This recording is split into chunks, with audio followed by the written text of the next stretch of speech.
warahmatullahi wabarakatuh. Halo teman-teman sekalian, selamat datang kembali di acara podcast Ngopi Coy, ngobrol pintar cara orang Indonesia. Nah, hari ini tetap bareng aku Ingrid yang bakal nemenin kalian ngobrol 30 menit ke depannya sambil santai, rileks, tapi tetap bahas pembahasan yang sangat berbobot nih. Ini pembahasan yang cukup penting untuk isu demokrasi kita. Jadi ngomongin terkait demokrasi nih teman-teman, itu satu hal yang nggak bisa lepas dari demokrasi, yaitu demonstrasi. Nah, aksi-aksi yang biasanya dilakukan oleh mahasiswa yang turun ke jalan. Nah, biasanya mahasiswa melakukan itu karena memiliki kemauan dalam diri sebagai agent of change atau sebagai agen perubahan. Nah, tapi ada satu pertanyaan yang muncul nih, kenapa mahasiswa yang turun ke jalan itu apakah mereka sudah memiliki perlindungan hukum atau malah mereka turun dengan resiko yang mereka tanggung sendiri? Nah, itu pertanyaan yang kita bahas di sesi kali ini. Nah, untuk menjawab pertanyaan itu, hari ini kita kedatangan sosok yang bukan hanya seorang akademisi, tapi praktisi hukum yang kiprahnya ini sangat luas dengan isu demokrasi, advokasi publik, dan hukum tata negara. Beliau adalah dosen PPKN Universitas Mula Warman, sekaligus senior advokat dan juga pengamat hukum tata negara dan politik. Beliau juga aktif dengan gerakan-gerakan pro-demokrasi di daerah. Mari kita sambut Bapak Triandi Biman Khalid, SHMH. Halo Bapak, bagaimana kabarnya hari ini? Alhamdulillah baik Ingrid. Oke, aman aja ke sini Pak? Alhamdulillah aman. Oke, terima kasih Bapak sudah hadir di acara podcast kita.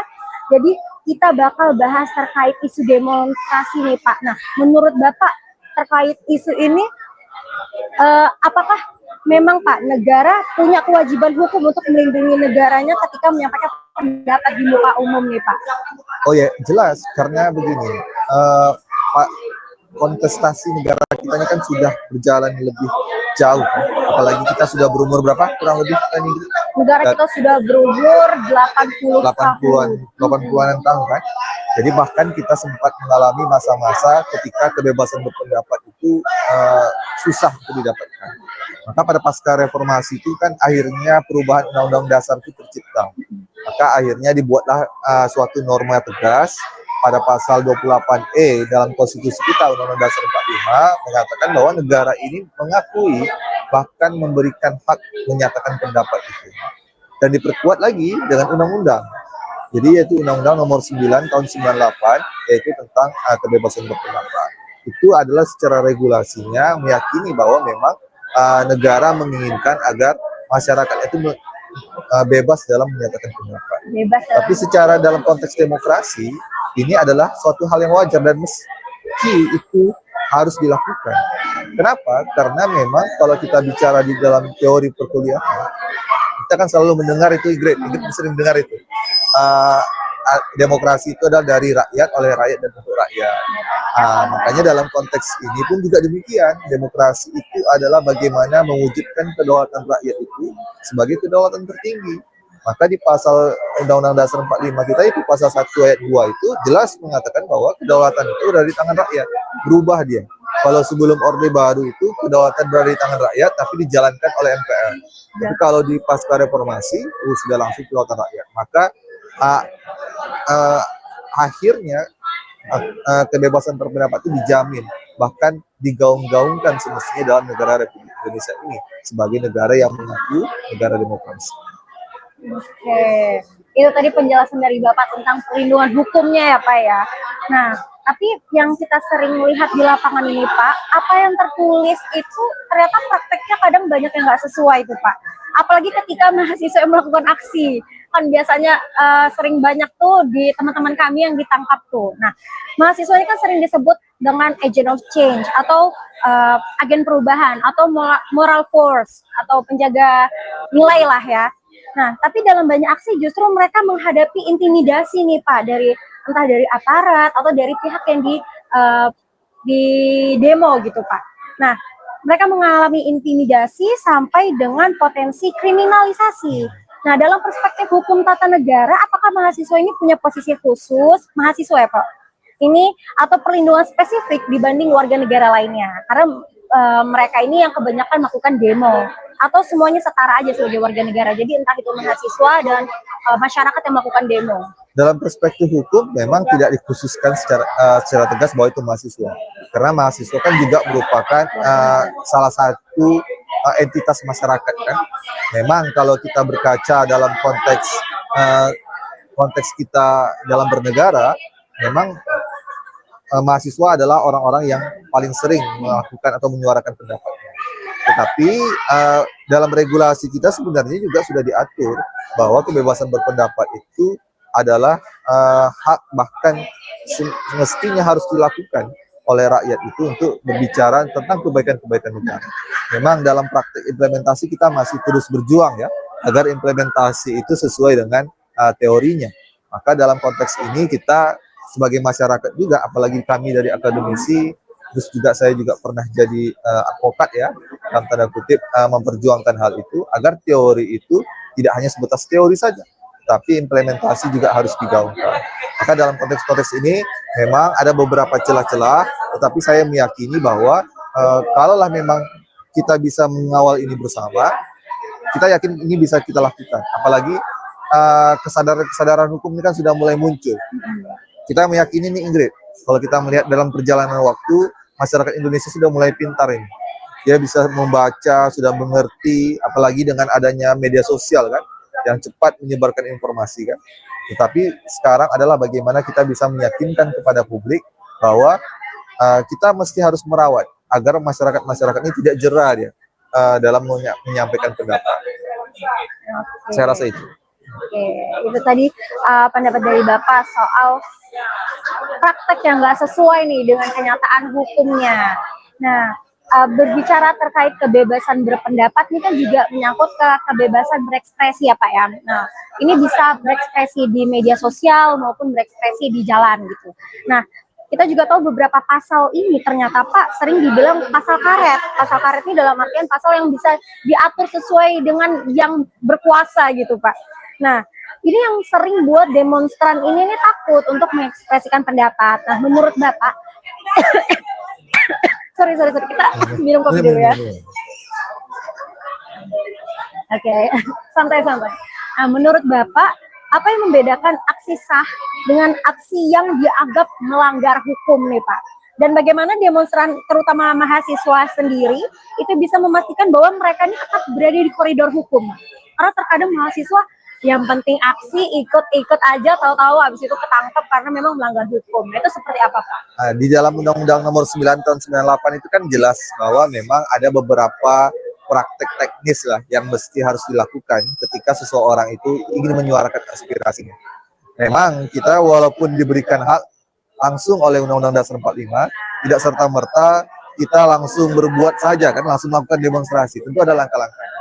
Pertama yang sering salah kaprah di masyarakat itu adalah kita ketika ingin mengajukan atau ingin melakukan upaya demonstrasi itu, kita sebenarnya cukup melakukan pemberitahuan. Nah, kadang-kadang di lapangan itu berbeda, karena kadang-kadang aparat penegak hukum oknum ya mungkin salah menafsirkan harus ada izin. Padahal di dalam Undang-Undang Dasar di dalam Undang-Undang 9 Tahun 98 itu cukup sudah pemberitahuan. Memberitahukan bahwasannya aksi sudah pemberitahuan bahwa akan ada aksi. Maka oleh karena itu biasanya aparat penegak hukum akan berkoordinasi nih dengan penanggung jawab dari demonstrasi yang akan dilakukan. Maka kan kita berharap dengan niat baik yang sudah dibuat dalam konstitusi, diatur lagi dalam undang-undang, tentu kan sebenarnya kita meyakini bahwa kegiatan menyampaikan pendapat atau demonstrasi itu kan ada hal baik. Tapi kadang-kadang di lapangan seperti Ingrid bilang tadi, itu kan ada hal yang berbeda ya antara tataran teori dengan tataran implementasi. Maka saya meyakini kalau dalam hal itu mahasiswa harus melaksanakan itu. Ketika pemberitahuan sudah dilakukan, kita sudah bisa meyakini dan memberikan data ya. Tidak apa-apa, jadi berikan saja data berapa jumlah aksi mahasiswa yang ada. Terus asalkan di dalam memang demonstrasi yang dilakukan nanti itu juga dia tidak menyinggung atau melakukan penghinaan. Nah, ini sekarang celahnya di sini sekarang, Grit. Kadang-kadang demonstrasi itu ada dilarikan kepada penghinaan. Nah, tapi kalau dalam putusan MK, ini lagi-lagi kita sudah antisipasi juga. Ada putusan Mahkamah Konstitusi mengatakan bahwa penghinaan itu tidak serta-merta bisa dilakukan oleh kepada kelembagaan, asalkan itu terkait dengan kebijakan. Kalau kebijakan tidak apa-apa Kalau dikritisi, kebijakan Pak. memang harus dikritisi, tapi memang ada debatable-nya adalah kemungkinan ketika terjadi kepada unsur pribadi. Di sini adik-adik mahasiswa harus melihat urgensinya. Apakah aksi yang dilakukan itu memang mengkritik suatu kebijakan atau dalam tanda kutip hanya berbicara tentang individu seseorang. Rugi sekali Ingrid kalau hanya individu, mestinya memang kan kita berbicara dalam tataran kebijakan. Seharusnya memang mahasiswa harus bisa mengkritis kebijakan, bukan personal ya Pak ya. Oke, mungkin kita tahan dulu sebentar karena bakal ada tayangan dari Ramayana Fair setelah jeda iklan berikut ini. Ngopi coy, ngobrol pintar, cara orang Indonesia.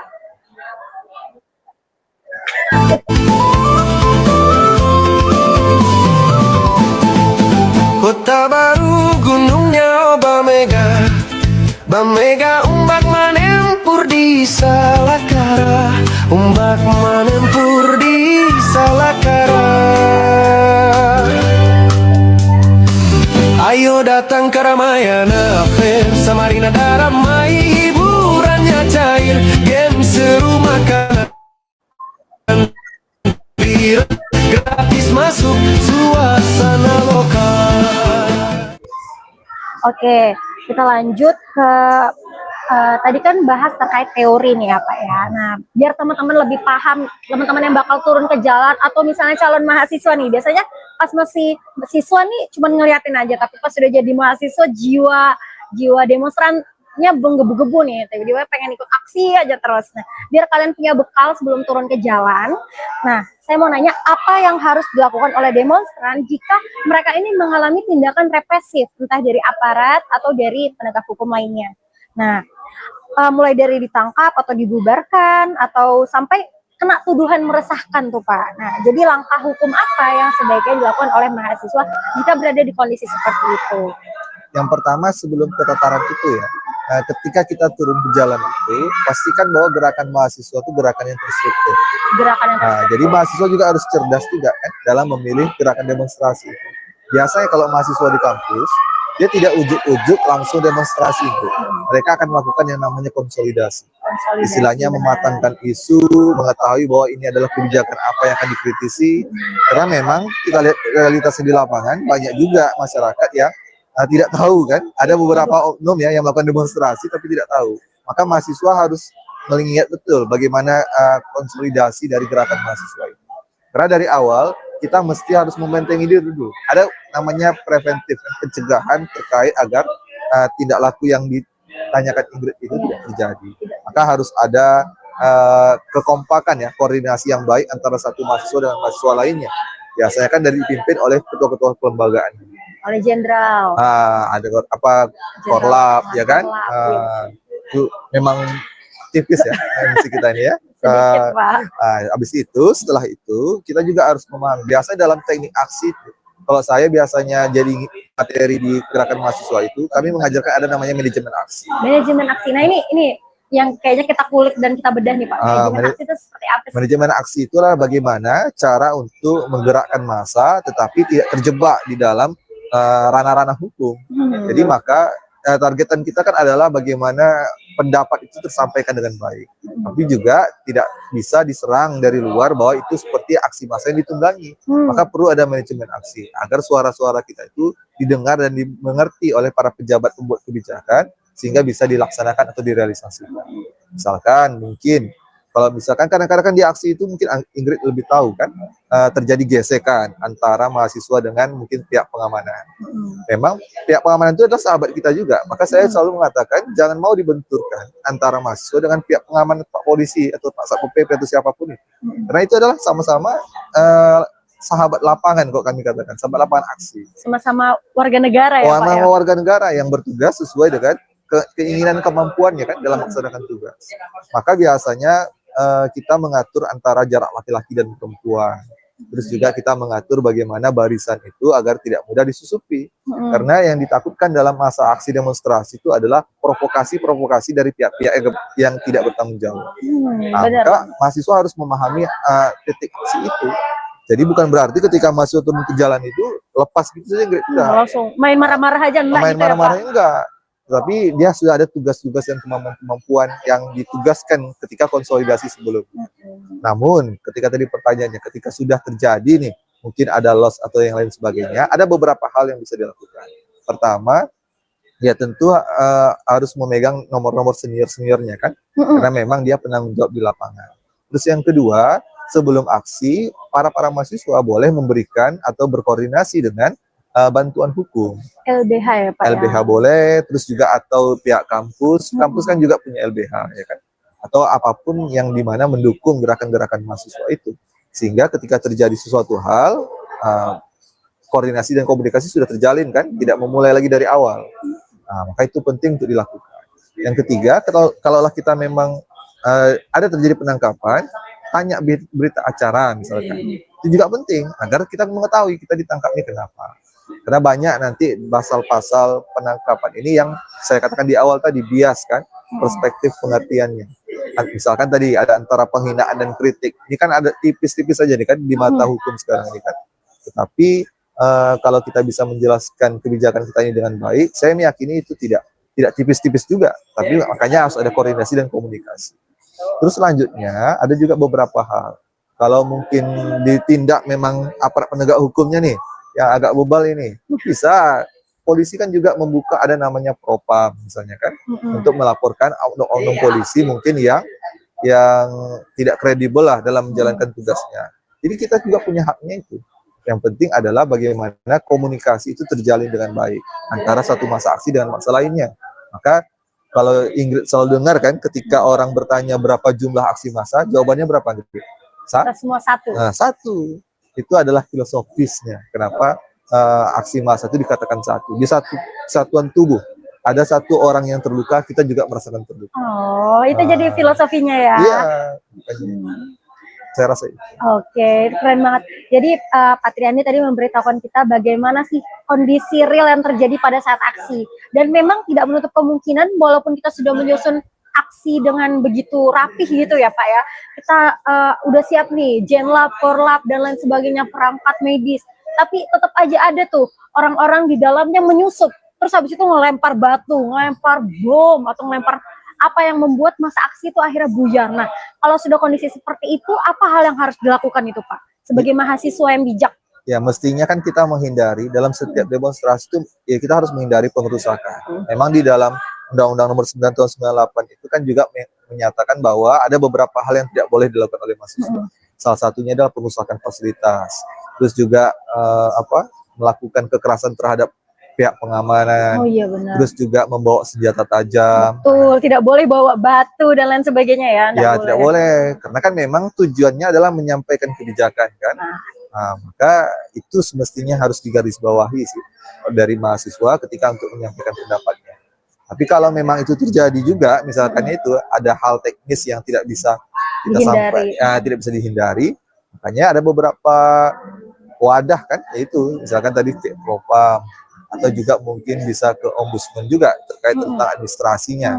Kalau memang kita ditangkap tanpa ada suatu hal yang tidak kita mengerti. Terus juga ada LBH sebagai lembaga independen yang bisa memberikan bantuan hukum. Saya juga dulu pernah itu mendampingi mahasiswa yang dalam tanda kutip dia ditahan. Karena biasanya kan kadang-kadang pihak pengamanan itu kan melihat ada kayak provokator ditariknya. Ya, siapapun itu ya Pak ya yang dekat di situ. Siapapun ditariknya. Kita mendampingi itu. Ketika kita jelaskan kepada penyidik, akhirnya kan dibebaskan. Karena pada faktanya ternyata ya pada faktanya akhirnya dibebaskan. Makanya saya mengambil kesimpulan ya komunikasi harus baik. Oh, ternyata komunikasi yang tidak baik waktu itu ya Pak ya. Makanya harus ada ketika mahasiswa turun ke jalan, dia tidak serta-merta hanya membuat rencana itu saja kan. Mungkin dari titik bantuan hukum juga sudah harus tersedia. Terus juga komunikasi ketika ada satu hal yang tidak diinginkan terjadi, sudah tahu cara penyelesaiannya bagaimana. Kalau kami sih biasanya di gerakan-gerakan mahasiswa kita membiasakan hal itu. Karena kan mahasiswa ini kan dikenal adalah mahasiswa intelektual kan. Betul. Dia adalah orang-orang yang dijamin gerakannya itu adalah gerakan murni. Saya selalu pernah mengatakan politik mahasiswa ini kan bukan politik praktis, tapi dia adalah politik nilai. Kenapa? Karena nilai-nilai yang baik itu yang dikeluarkannya, nilai-nilai baik itu yang disuarakannya, nilai-nilai baiknya itu yang ingin diberikan contohnya kepada mungkin para pejabat yang saat itu kebijakannya belum memberikan nilai-nilai yang baik bagi masyarakat. Maka mahasiswa mendapat tinta sejarah emas di dalam gerakan-gerakan negara kita. Maka kita mengerti bahwa kadang-kadang kalau kita belajar sejarah bangsa ya, mahasiswa menjadi orang-orang yang diharapkan oleh masyarakat ketika dia turun ke jalan. Penyambung lidah rakyat Penyambung kalau lidah kata rakyat. Bung Karno nih. Kata Bung Karno. Nah, oke, itu tadi sekilas terkait mahasiswa dan demonstrasi. Sesaat lagi kita bakal saksikan video tayangan dari SMK Medika yang udah mulai dari hari ini bakal buka pendaftaran. Sudah bukan bakal ya, tapi udah buka pendaftaran untuk tahun ajar tahun 2026 dan 2027. Silakan ditonton.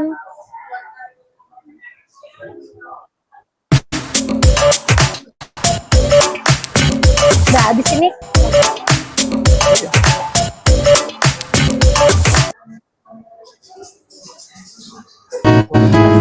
galau mau lanjut kemana?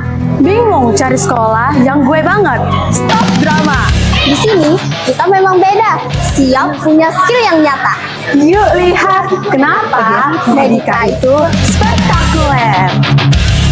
Kami cetak tenaga asisten layanan kesehatan yang bukan cuma terampil, tetapi juga melayani dengan sepenuh hati. Siap bekerja dan siap lanjut kuliah. Di sini kalian bisa dapat belajar meracik dan distribusi obat yang aman. Dunia kesehatan ada di tangan kalian. Bongkar rahasia di balik data kesehatan. Di sini kami mengajarkan kalian analisis akurat yang sangat dibutuhkan di dunia medis. Bukan hanya cuman bongkar pasang, tapi ahli di bidang teknologi engine manajemen sistem. Siap jadi mekanik andal anti mogok. Jadikan imajinasimu cuan, belajar desain, fotografi, dan videografi yang memang beda. Langsung jadi konten kreator profesional. Jago administrasi, menguasai teknologi digital, mahir berkomunikasi, kami siapkan kamu menjadi manajer masa depan. Halo kakak, jangan lupa di check out ya, keripik VIP. Jual apa saja, di mana saja dan kapan saja, kuasai digital marketing dan e-commerce. Lulus, langsung jadi pengusaha spektakuler. Hidup di Medika nggak cuma di kelas saja. Ada 32 ekskul menarik yang bikin kita nggak sempat galau. Mulai dari seni sampai olahraga, semua ada.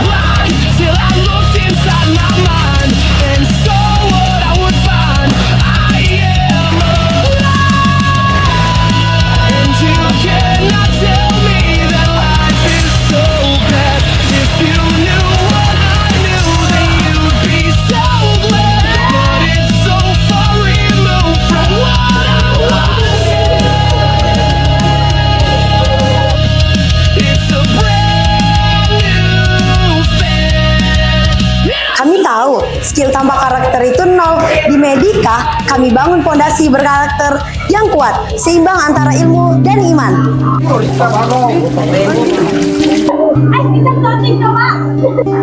SMK Medika Samarinda mengembangkan pembinaan imtak secara berkelanjutan melalui kegiatan sholat duha dan zuhur berjamaah, serta program baca tulis Al-Quran dan pembinaan iman bagi peserta didik non-muslim. Kami berkomitmen menciptakan lulusan yang berkarakter serta berakhlak mulia. Saatnya pilih sekolah yang bukan cuma ngasih ilmu tapi juga masa depan. Gabung di SMK Medika Samarinda. Pendaftaran gratis, bebas uang SPP, uang gedung, uang praktek, uang buku, dan biaya ujian kompetensi. Cukup biaya baju, atribut, dan uang admin 2,7 juta bagi yang mampu dan bisa dicicil. Untuk yang tinggal di luar daerah, juga ada asrama yang aman dan nyaman. Yuk gabung! Tempat pendaftaran, Jalan Padat Karya nomor 46 Bengkuring, Jalan Langsat nomor 1 Porpo, dan untuk via online bisa hubungi nomor 0852 817 55549. SMK Medika Samarinda, Spektakuler berkarakter. memang beda anti galau. Masa depanmu dimulai di sini.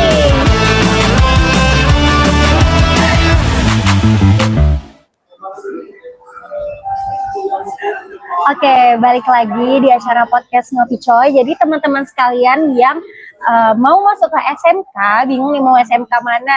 Biasanya pengen yang ekskulnya seru-seru. Nah, di Medika ini cocok banget. Jadi silakan kepoin link di description box ya.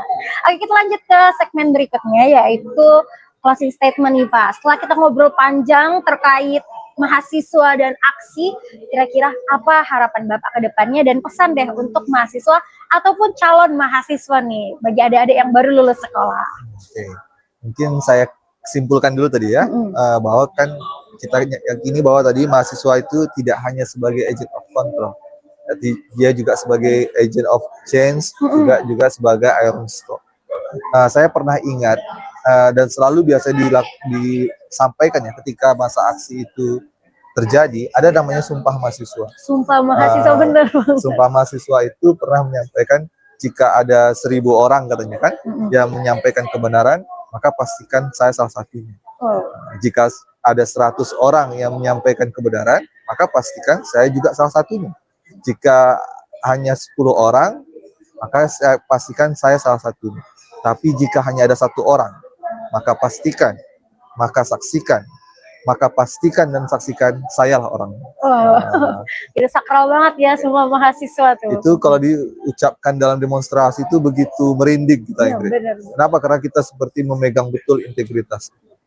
Maka untuk para mahasiswa ya, dan juga mungkin calon-calon mahasiswa, Tanah Malaka pernah bilang idealisme itu adalah kemewahan terakhir kan bagi para pemuda.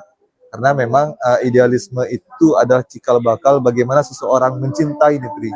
Maka hari ini saya di podcast ini mengajak kepada seluruh mahasiswa ya, dan juga teman-teman calon mahasiswa, ayo terus rawat idealismemu. Negara hari ini membutuhkan pemuda-pemuda yang berintegritas. Dengan berintegritas kita meyakini bahwa kita bisa dapat lebih maksimal dalam membangun negeri kita ini menjadi lebih baik. Oke, keren banget. Saya merinding dengarnya nih Pak. Aduh, nggak biasanya kayak di kelas nih. Lebih menggebu-gebu ya. Oke, itu tadi pesan dari Pak Triandi soal aksi dan mahasiswa. Jadi teman-teman sekalian, jangan takut untuk turun aksi selagi kalian di jalan yang benar, maka lakukanlah. Oke, terima kasih banyak Bapak sudah menyempatkan waktunya untuk ngobrol. Sudah menjelaskan juga dengan sudut pandang yang berbeda nih sebagai advokat dan penegak hukum ya Pak ya. Iya. Nah, jadi kita tahu nih bahwa menyampaikan pendapat itu bukanlah sebuah pemberian, tapi adalah sebuah hak yang memang harus kita dapatkan dan harus kita lakukan. Jadi untuk teman-teman mahasiswa dan masyarakat luas, semoga obrolan ini bisa jadi bekal kita nih untuk jika nanti besok atau mungkin nanti itu bakal ada aksi, kita nggak akan buta terkait apa itu aksi. Oke, sampai jumpa di episode berikutnya di acara podcast Ngopi Coy, ngobrol pintar cara orang Indonesia. Tetap kritis, tetap waras, dan tetap ngopi. Dadah. Oke.